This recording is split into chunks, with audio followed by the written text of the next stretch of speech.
Welcome to the webcast today on benefits of ACC preventing downstream headaches with better clash and change management. My name is Jatin, and I am an AEC BIM consultant here at A2K Technologies. In this webinar, we will discuss how design change and clash detection tools can take your project to the next level of speed and quality within the Autodesk Construction Cloud. We'll first start by going over a high-level overview of the ACC environment, and then hone in on the BIM Collaborate offering and its features. Particularly, we're going to focus change management and model coordination within the Autodesk Construction Cloud. There will, of course, be a demonstration on both topics, and there'll also be a Q&A session at the end, so please feel free to jump in with some questions.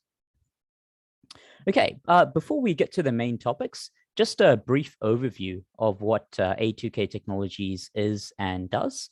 We are an IT solutions organization that primarily sits within the infrastructure, mining, construction, and manufacturing industries. We help organizations within these industries by delivering complete technology solutions and support services such as consulting and education. Autodesk products, of course, forms as part of said solutions. Why A2K? Mainly three reasons. We have an excellent ANZ footprint with offices in large parts of Australia and New Zealand. We're actually one of the largest Autodesk partners in the world and considered by businesses we deal with to be a trusted advisor. In addition to Autodesk, we also partner with vendors such as Microsoft, HP, Lenovo, Unity, etc., etc. Lastly, because most of us are from the industry, we understand the challenges our clients face, and therefore we can deliver solutions through a combination of experience and innovation. A little bit about me. My name is Jatin Sharma. I have over 7 years experience in the construction industry as a BIM manager, designer, and technical instructor. Currently, my role at A2K is that of an AEC BIM consultant, and my software skills include things like AutoCAD, Revit, Autodesk Construction Cloud, Navisworks, Format, and 3ds Max. I actually initially completed a Bachelor of Science majoring in geology and physics before stumbling into the building industry, working as a draftee, transitioning into a Revit certified professional, and from there, a BIM consultant. I'm also taking this chance now to introduce our guest speaker today, Lisa Stein from Autodesk. Please jump in, Lisa, and tell us a little bit more about yourself. Perfect. Thank you so much. Thanks, guys, for having me. Yes, my name is Lisa Stein. I am currently the Partner Marketing Manager for Autodesk Construction Solutions. That means as I work with our internal marketing team to help get the right assets and information to our partner organizations like A2K. I have been at Autodesk for about 4 years. Previous to my role now, I was a technical solutions executive working in global named accounts, also for ACS. And then previous to that was a sales executive for the design side of the business. I come from industry. I spent about 10 years as a professional structural engineer, working in the realm of energy, specifically transmission line design and analysis, but spent a lot of time in construction as well. I'm located in the States, but I'm super happy to be here tonight. So thanks for allowing me to intro myself. Awesome. No, honestly, thanks so much, Lisa, for joining us. Hopefully you can give us a lot of insight into some of the stuff we're going to be talking about today. Speaking of, I'm just going to get into the agenda of what we'll be going through. As I mentioned previously, we'll first start by going over a high-level overview of the ACC environment. We'll then hone in on the BIM Collaborate offering, which resides in the Autodesk Construction Cloud portfolio. Okay, this offering goes hand in hand with our discussion today on change and clash management. Reason being is that it includes functionalities such as automated clash management, ability to create custom filters when you're aggregating models, looking at changes in design, etc., etc. We will definitely present a live demonstration utilizing these BIM Collaborate workflows in the Autodesk Construction Cloud environment. This demonstration will be triaged into two sections, one section around change management and the other section around model coordination. Like I said before, Lisa will be jumping in at the end of each section to tell you a little bit more about what's happening behind the scenes as it pertains to the demonstration itself. Okay, great. Now that we've got the introductions over with and the agenda points completed, we can get to the meat of the webinar. Like I say, let's start with a high-level overview of what the Autodesk Construction Cloud platform actually is. Okay, the Autodesk Construction Cloud is a unified platform that connects workflows, teams, and data at every stage of the construction lifecycle to reduce risk, maximize efficiency, and increase profits. We can see a graphic here which broadly separates each stage of the construction lifecycle and what capabilities the ACC platform can provide at any said stage. For me, the best part about this platform is the idea that the entire project lifecycle can exist in one common data environment, and different teams can leverage the capabilities of ACC in accordance with their role. For example, if you're an architect, you would leverage the use of design collaboration to work with other consultants in the live model. Okay, this same live, federated model can be accessed by a team involved with something like cost management, or you might have subcontractors on site that are accessing this live model as well. So you have all these different teams working together and coexisting in one place, but then making use of functionality that that works with their workflows.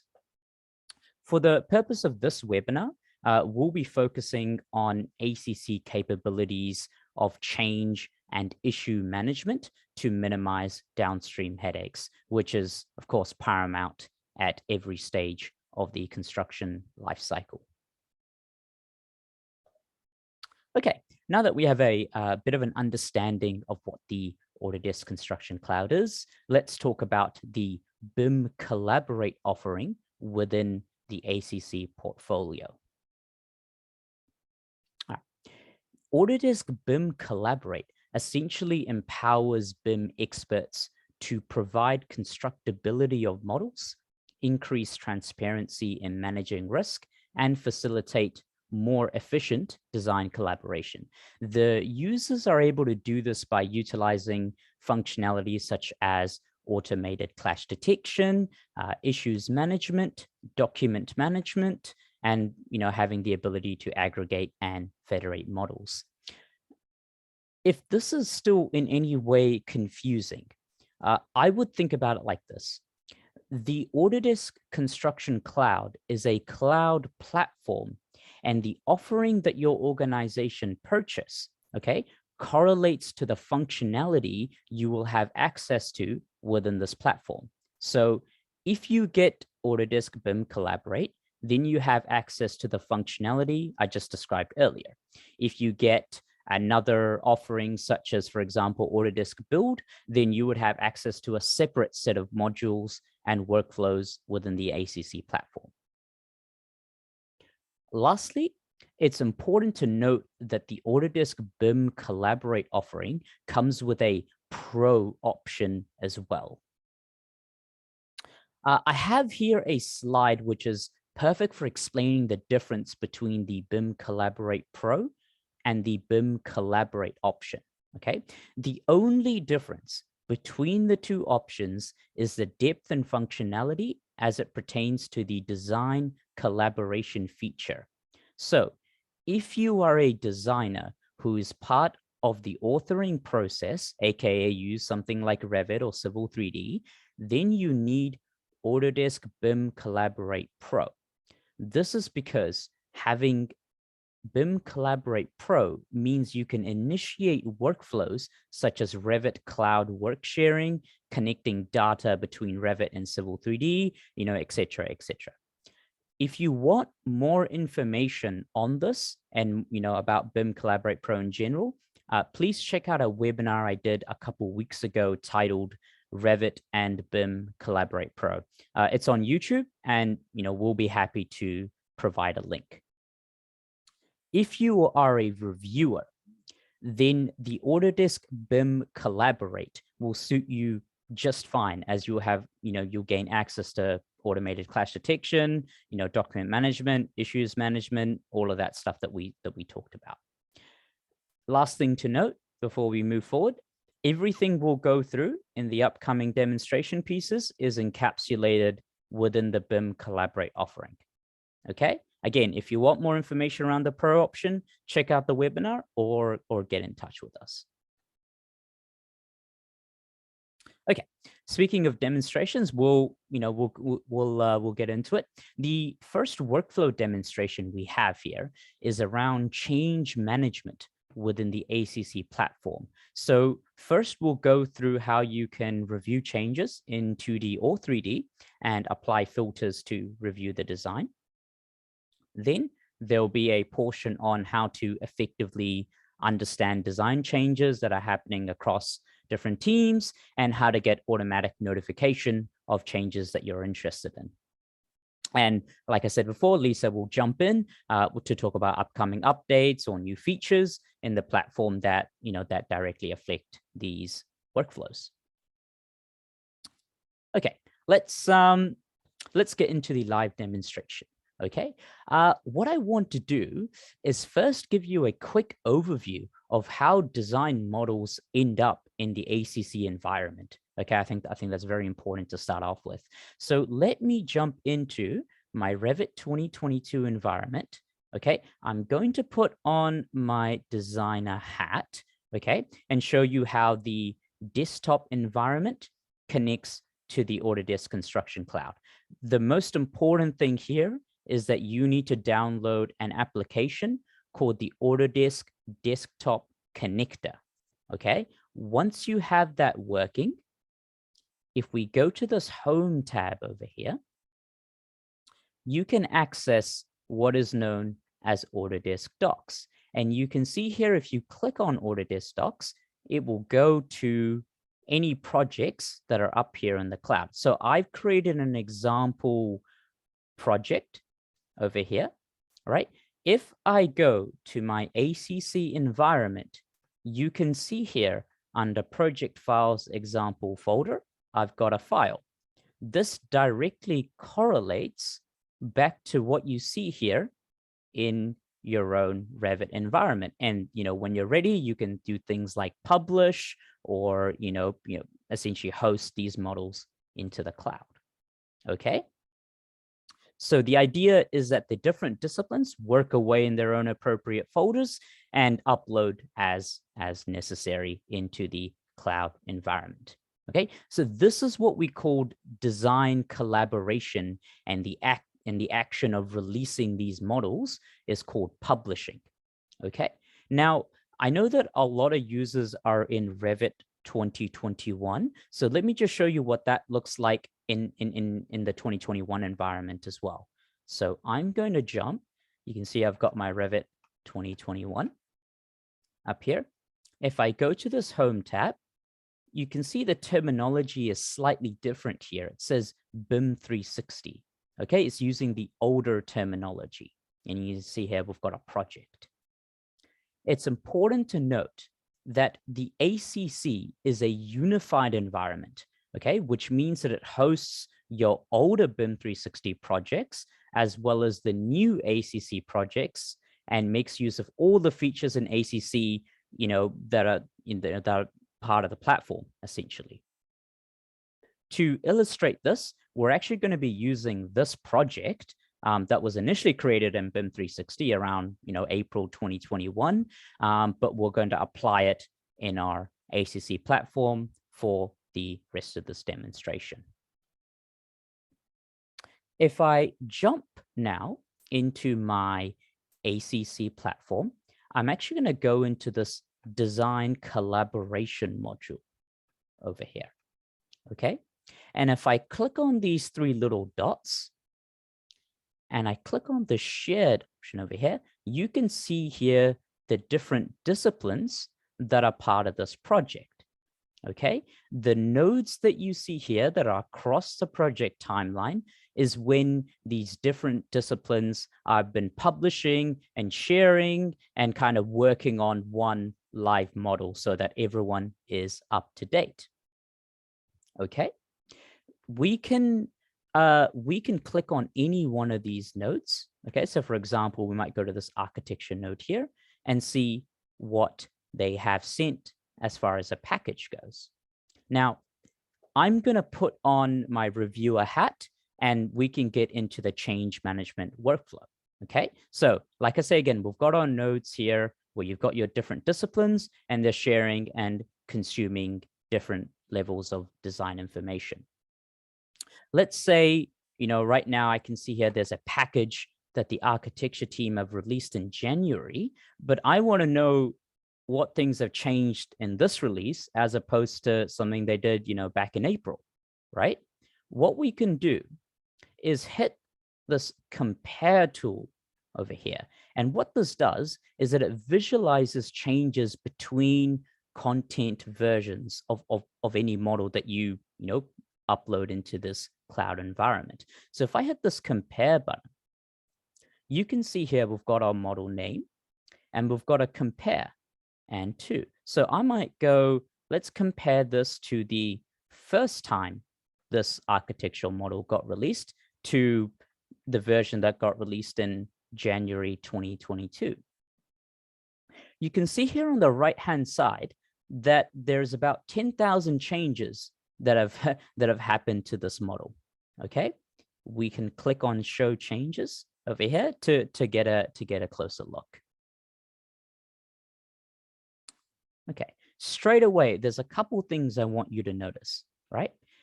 The first thing is these three tabs over here, added, modified, and deleted.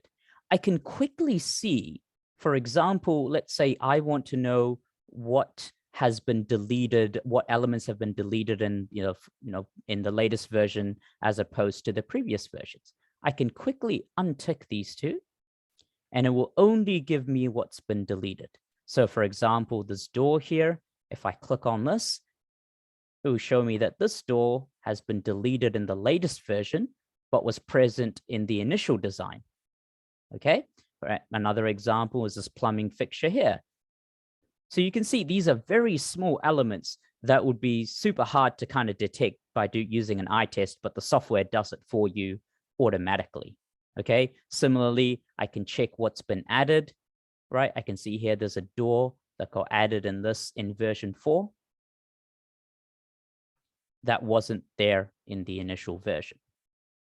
Okay, if I wanted to, I could go to the modify section here and we've got about 10,000 different changes.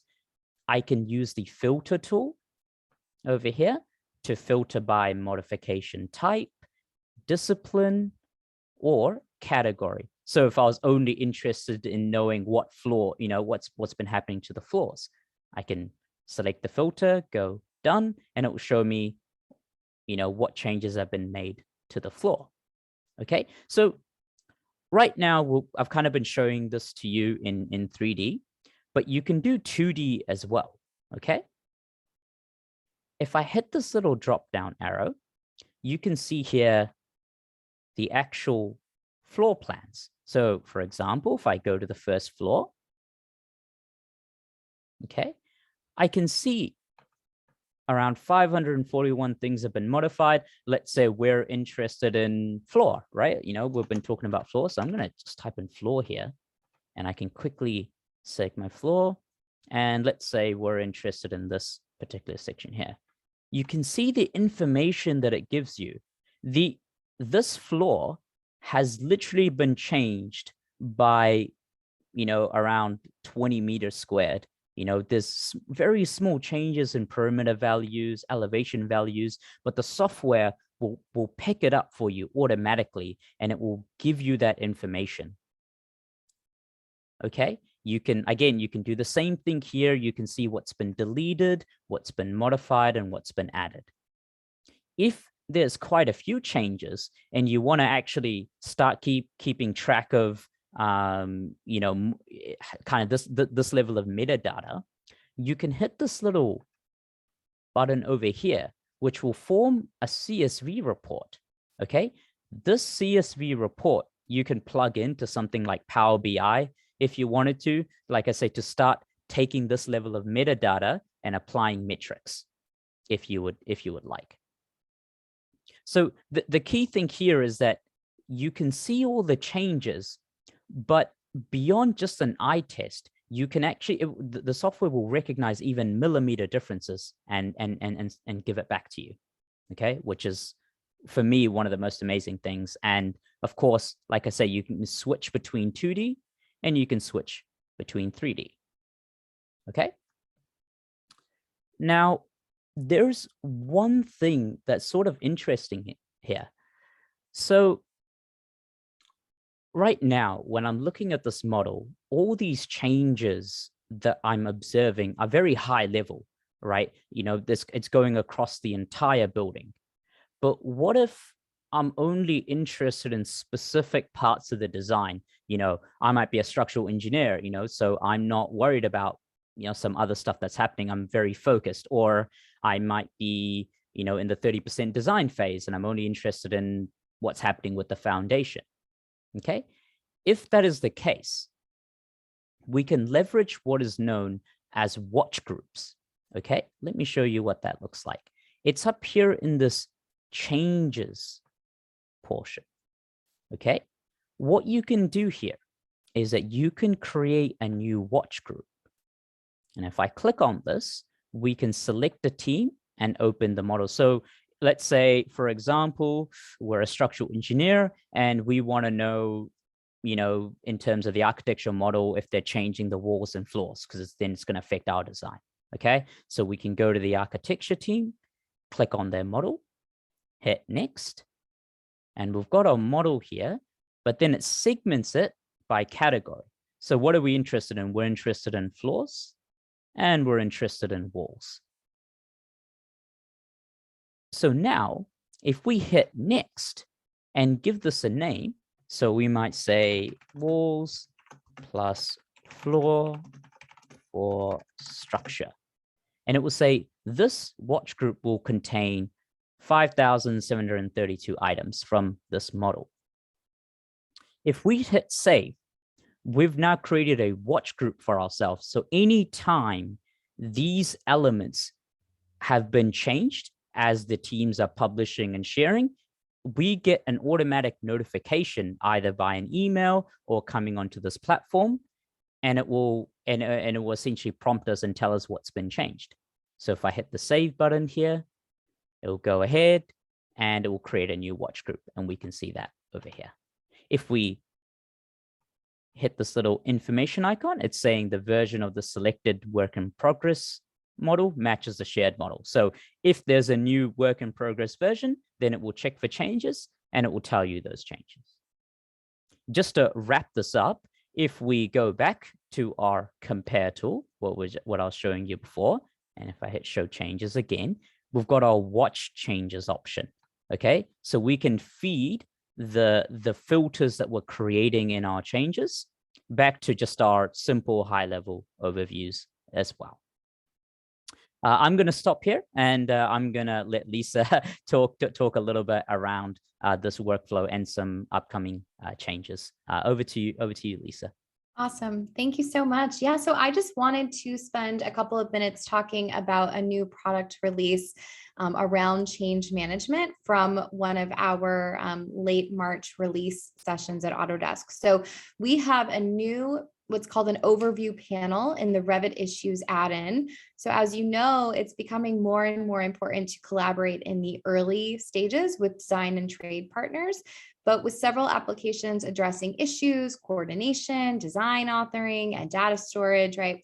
We have too many products sometimes, and that can cause a lack of productivity.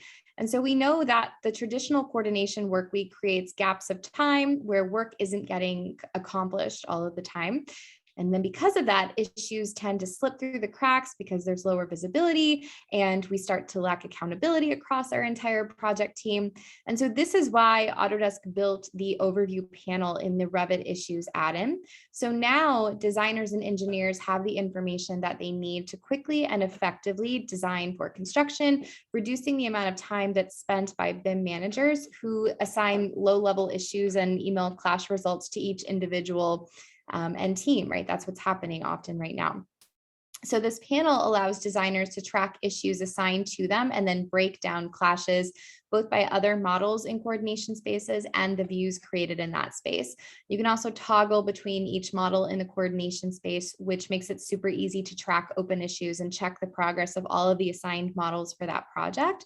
And this is all going to help to improve the constructability of your designs without jumping between products. So we can talk more about that in the Q&A section if there are more questions, but I will hand it back to you. Awesome. Yeah, thanks for that, Lisa. I'm actually really looking forward to going into deep dive about the portion that you talked about in terms of the plugin for Revit, because I think that would be super useful. And I'm sure people will have questions on if that's going to be available in other platforms as well. So be ready for it. Okay. So we'll now move to the model coordination demonstration, which is the second workflow that we have here in the ACC platform. Okay, so first we'll go through how to set up a automatic clash detection process in the ACC platform. Then we'll go through how you can aggregate the different discipline models and review the content. After this, we'll touch on the connected issues ecosystem present within the ACC platform. Again, just like last time, Lisa will jump in and talk about upcoming changes that pertain to model coordination as well.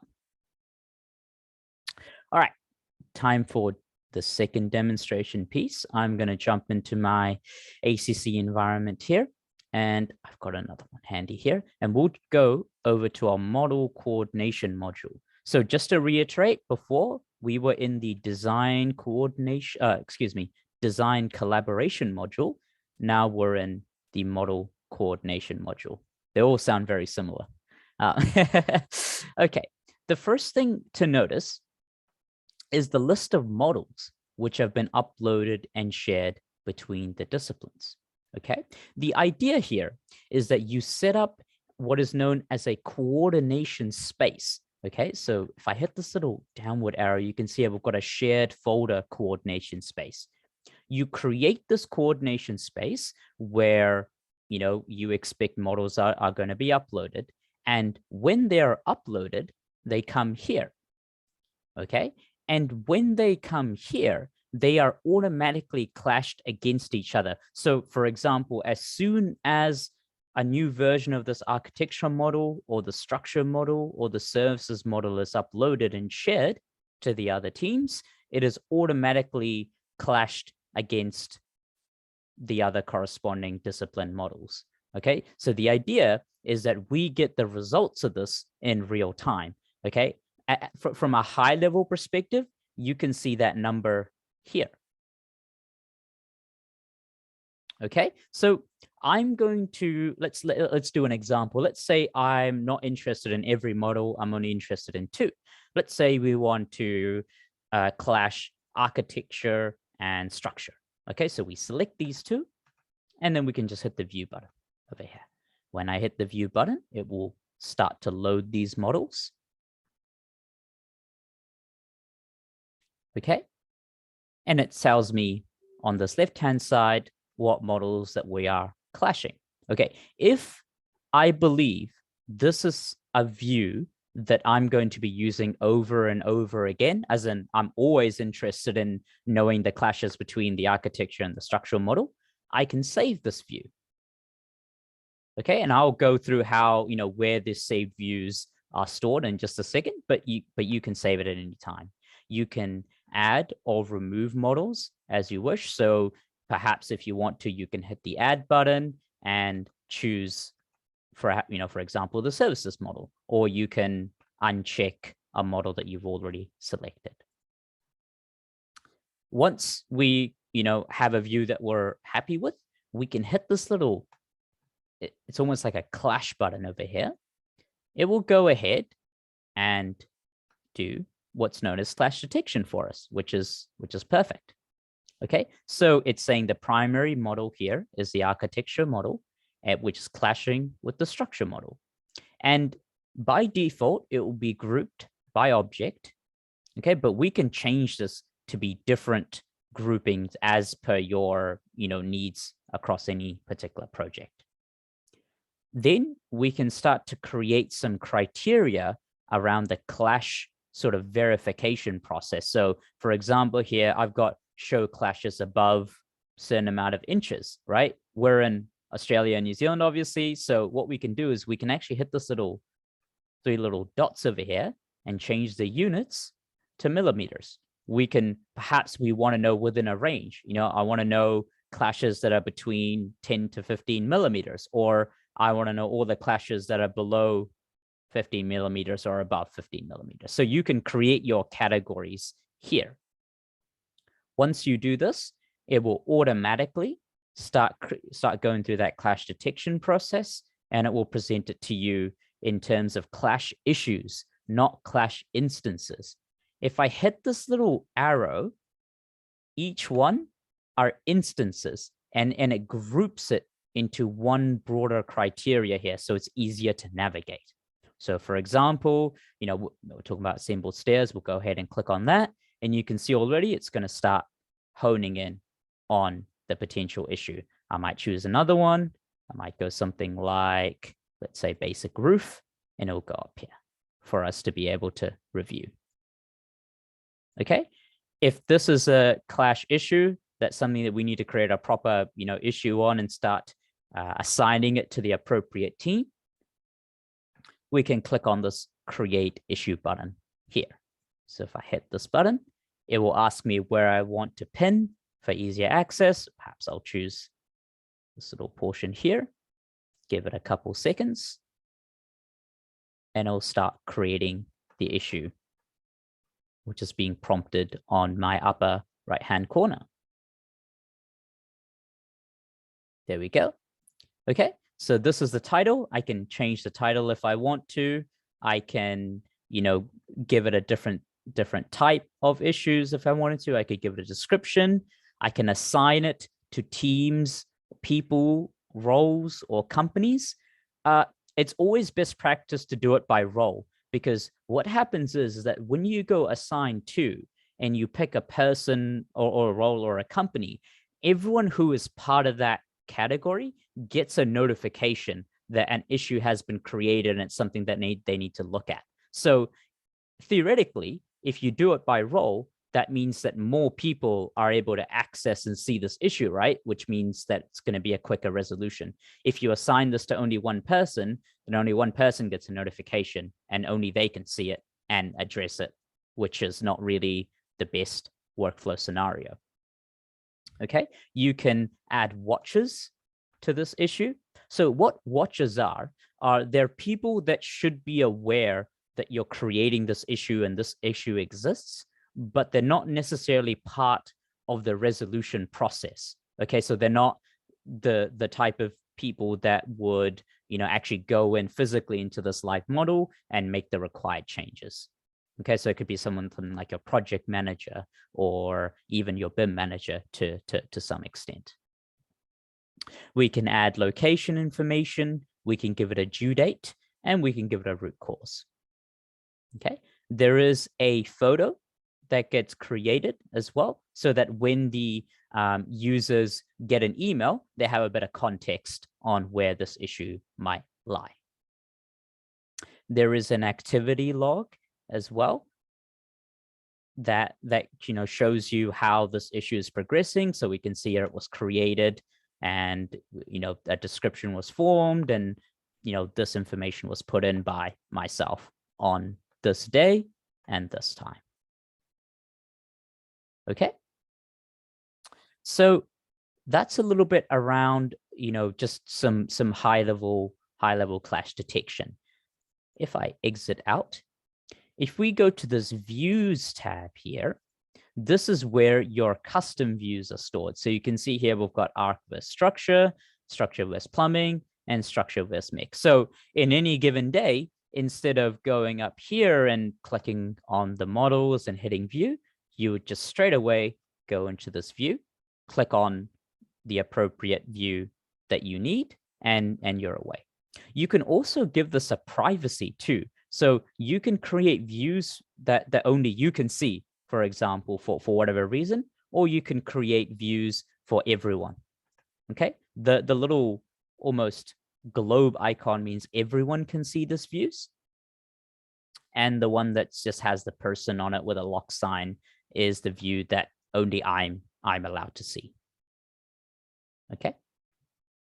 If we go to this clashes tab up here, this is again a high level overview of one model clashing with another. And again, over here, select a view. We can select our custom views. So for example, if I go structure and mech, it will just show me the information that I care about. And at any point, I can click on these tabs that, for example, it's telling me here that services with mechanical is about 80 clashes. And I can click on this and it will go into the models themselves.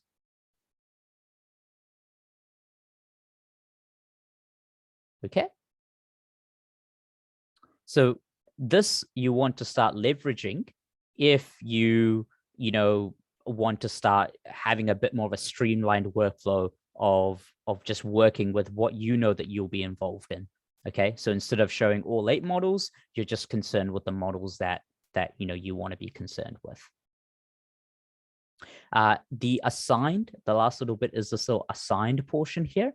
If you click on this, it will tell you all of the issues that have been created as part of this model coordination process. So the ones in here that are in a different color, I can see they're in review, and these clash issues are open.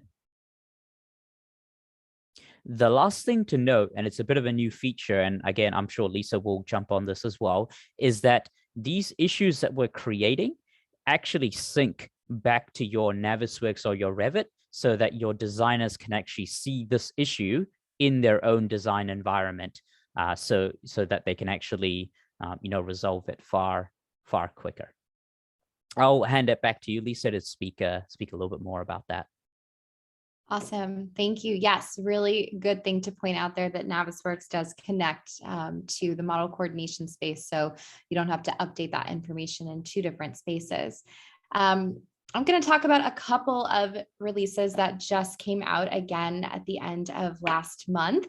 The first piece I want to hit on is talking about better clash results in model coordination with above, below, between tolerance, and opt out of automatic clash detection. Those are the 2 things I'm going to talk about. So we've been hearing at Autodesk that a lot of people have been demanding a pretty easy way to coordinate models, get more eyes on the coordination process, and just have a better focus for the BIM managers on critical issues and more strategic work. So this is why now BIM Collaborate is part of a both/and approach. And what that means is we've now enabled BIM experts to work on the web and in Navisworks, right? While creating a simple way to surface clashes for novice BIM users. So when everything is clashed in a coordination space, users can skip difficult clash setups and get into the information that they need immediately. So with the above, below, between clash tolerance filters, BIM managers, engineers, architects, right? Everybody can find non-issues and critical issues much faster. So let's say, for example, that you're wanting to focus on more serious clashes, right? You might use the standard above value setting to refine results, or even set a range to identify and narrow down problem areas. So instead of looking at all of the clashes in one space, as we just saw here, you can set those different values or those different standard rates just to hone on the clash types that you're looking for. Additionally, you can choose to now opt out of automatic clash, and that is going to help you because you'll be able to focus on what's just important at that time for you. So by removing container models or models from previous stages of our project, we can now concentrate the entire team on the clashes that are at hand, removing unnecessary noise. And I will hand it back. Oh, awesome. Yeah, I think we just saw a snippet of that, right? When I was going through my demonstration around the above, below, and between clashes. So that's great. Yeah, I think that was something people were asking for a while. So that's awesome. Awesome to hear.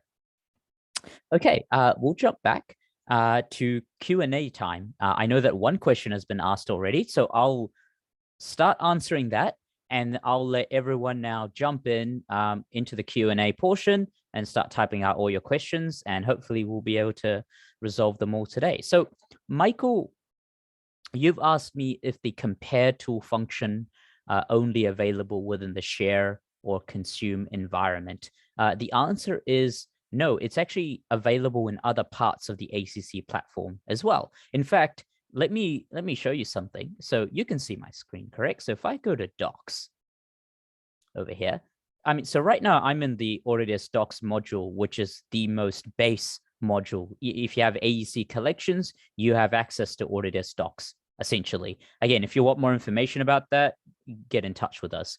If I go to work in progress and I go to the architecture and I go Revit model, and I've got my architecture here, okay? I can actually, oh, excuse me.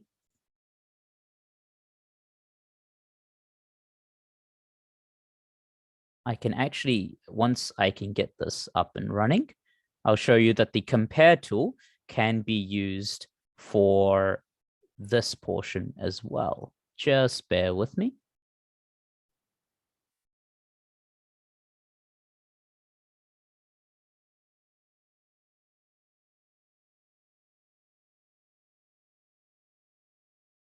Okay, so you can see that. There's that little compare tool up here, right? I can go document, version 1 to version 4. I can do it by document A, document B. I can do it by, sheet or views if I wanted to. I can do any comparisons. And this is all available in your docs module as well. So it doesn't have to be only in the design collaboration environment. Okay. Does that answer your question, Michael? Awesome. Perfect. All right. Neil, when we are doing clash type control, can you limit a perpendicular clash between services, floors / walls? We normally don't model openings through these type of elements, and a huge percentage are listed, but looks like we have a huge problem when we really, right. I think I know what you're saying, Neil. I think you're talking about limiting clash issues from a Z axis perspective. Is that correct, Neil? Am I understanding that correctly? If I'm not, please just get in touch with me after this webinar and we'll go through your workflow. It seems like your question is very specific to your workflow. So if you wouldn't mind dropping me a line at the end of this webinar, we can actually go through this in a little bit more detail for you so I can actually demonstrate it.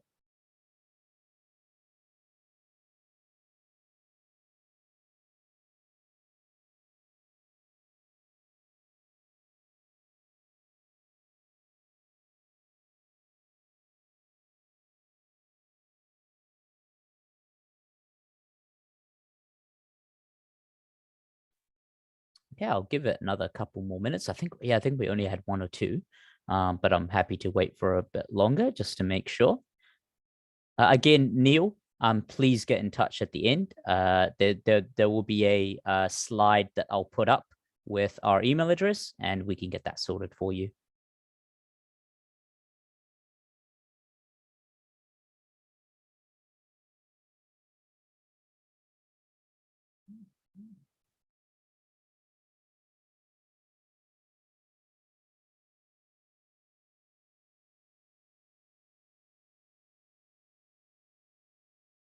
Okay, awesome. I think that's everything. And I don't believe there's any more questions. Let me just leave the email address here.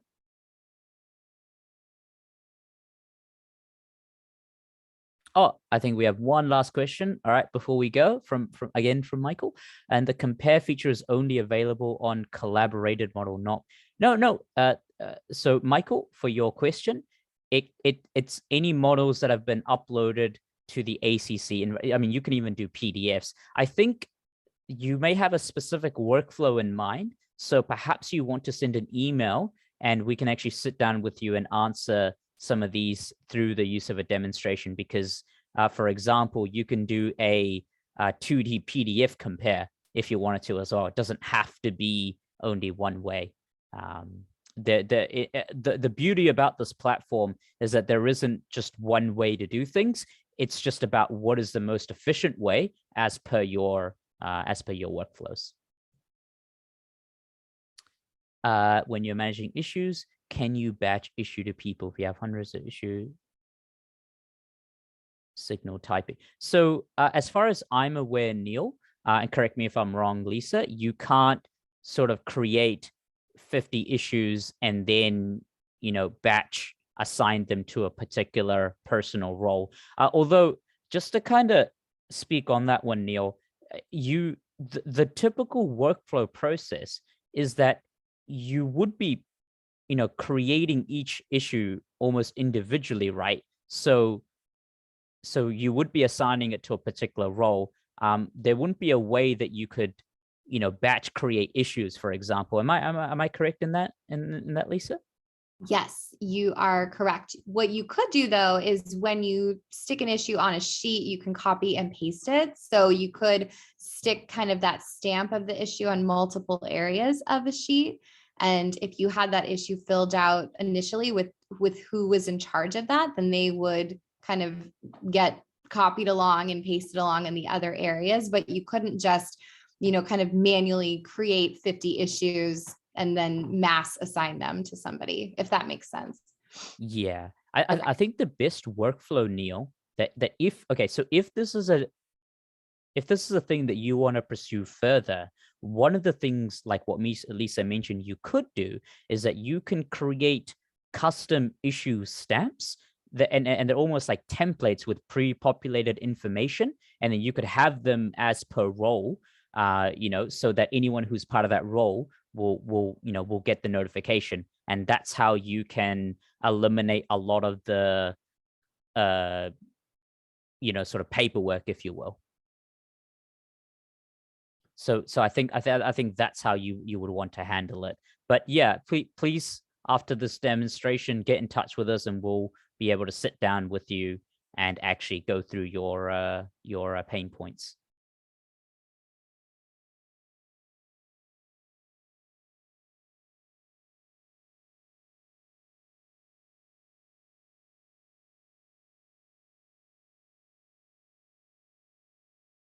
Okay, I think those are all of the questions. Yeah, like I say, get in touch with us. We'll be happy to provide you with more detail. This webinar is like a high level overview, and I can see that a lot of the questions are very specific to your individual workflow needs. So I think it's imperative that if you want to pursue it further, that we have one-on-one discussions. But yeah, awesome. Thanks so much for everyone coming along, and we'll leave it here. And again, thanks so much, Lisa, for taking the time to join us. Absolutely.